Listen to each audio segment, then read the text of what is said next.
دوستان عزیز سلام، به کانال آشپزی با زیبا خوش اومدین. امروز میخوام دستور شال زرد رو بهتون آموزش بدم. لطفاً تا آخر این ویدیو ما رو همراهی کنید.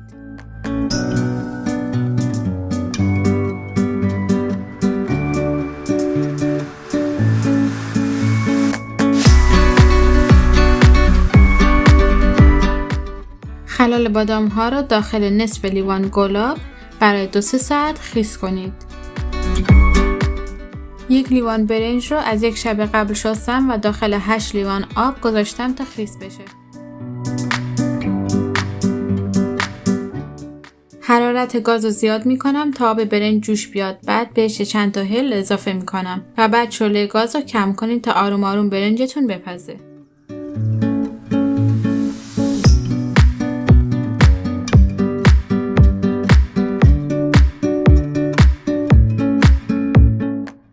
بعد وقتی آب به سطح برنجتون رسید هلها رو بردارید.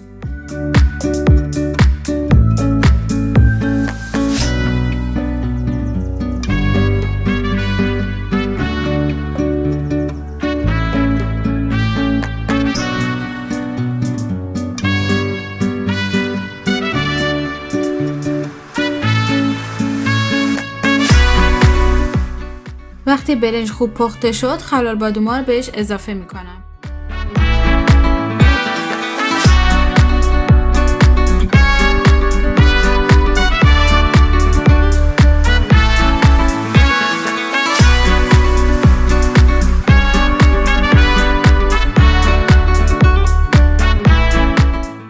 بذارید آروم آروم بپزه.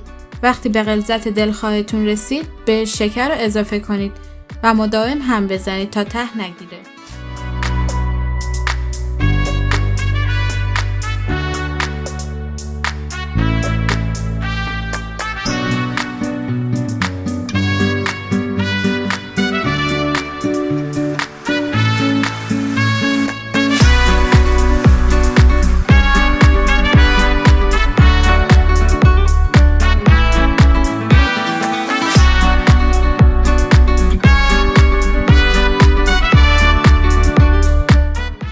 زعفران دم کرده رو توی چند مرحله بهش اضافه کنید تا به رنگ دلخواهتون برسه.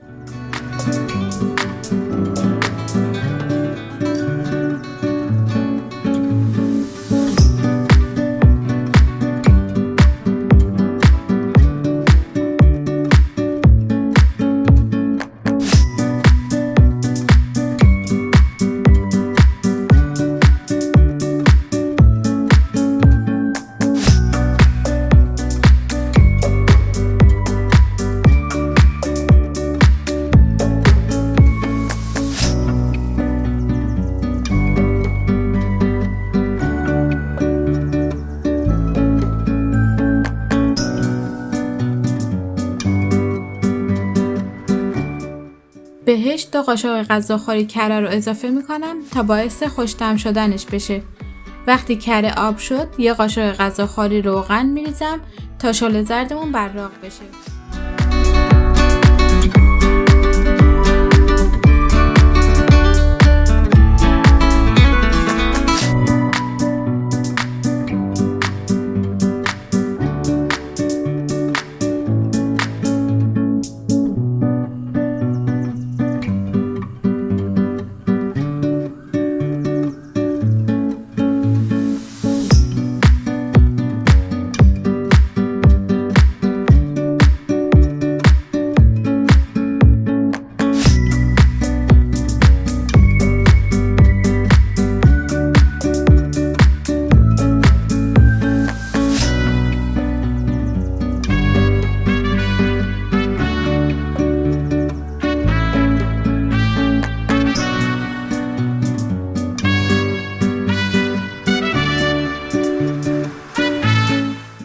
اگه همه مراحل رو طبق دستور انجام بدین شال زردتون تا چند روز هم توی یخچال بمونه به هیچ وجه آب نمیندازه. حرارت رو خاموش میکنم و در قابلمه رو برای 15 دقیقه میذارم تا شال زردمون دم بکشه.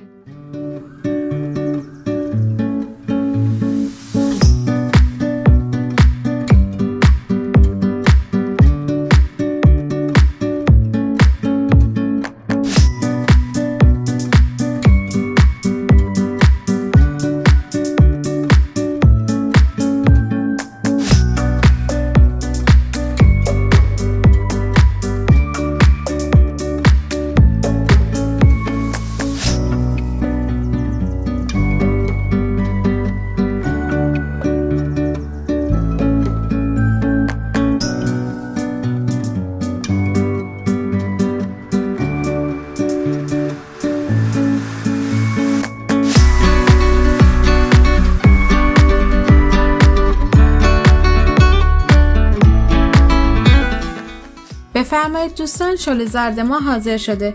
اگه از این دستور خوشتون اومده لطفاً لایک کنید و برای دوستانتون به اشتراک بذارید و حتما کانال ما رو سابسکرایب کنید.